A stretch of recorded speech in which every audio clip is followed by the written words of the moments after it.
Abel Oyeyo. He is from the Center for African Progress. Thank you very much for coming. Thank you for having me. All right, so Abel, Thabo Mbeki is in the country. First of all, it's such a silent entry into the country. There should be more than that, you know.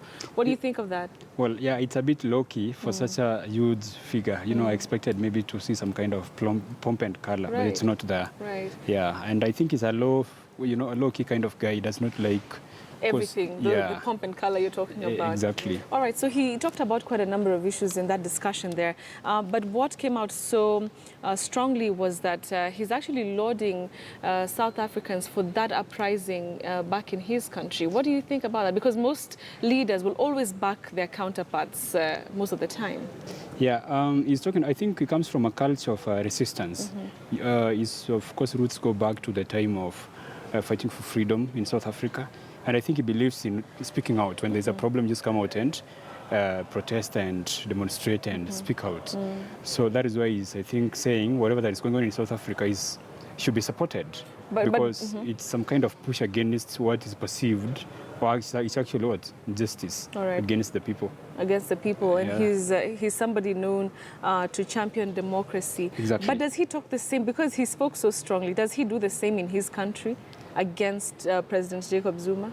I don't think he does, because obviously I think he fears what we call some kind of backlash from some pockets of support Zuma has.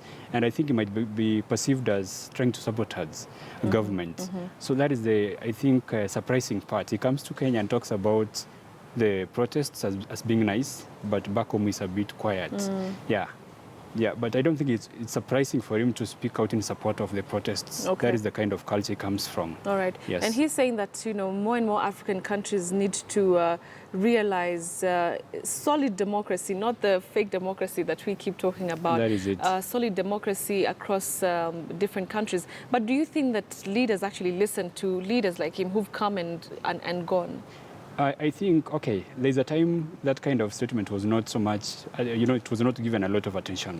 But times have changed. And I think there's empowerment of the people because of communication. There's a lot of information that is being shared, and the populations, you know, the citizens from the countries are taking up what the role they sometimes back gave to the leaders, making decisions on their behalf, you know, harassing and bullying them. So I think now it gets a lot of attention when he says that. And it's not, given the kind of elections we've had in places like Gambia, there's a lot that is changing, and it's good. So now I think more people are listening to him than maybe it could have been, maybe, let's say, 10, 15 years ago. Okay. Yes. Interesting. Maybe we'll come back to the discussion shortly, and I'd like to hear your thoughts about that big reveal. I don't know how big it was, but people don't seem to have been surprised too much. it's what I think Kenyans had guessed. So it's not like a new, some kind of revelation or shocking. It's the same. It's the same thing. Same forest, same monkeys. So we'll be talking about that and the reactions that have come about that. President Uhuru Kenyatta and his deputy have really come out strongly already to talk about it.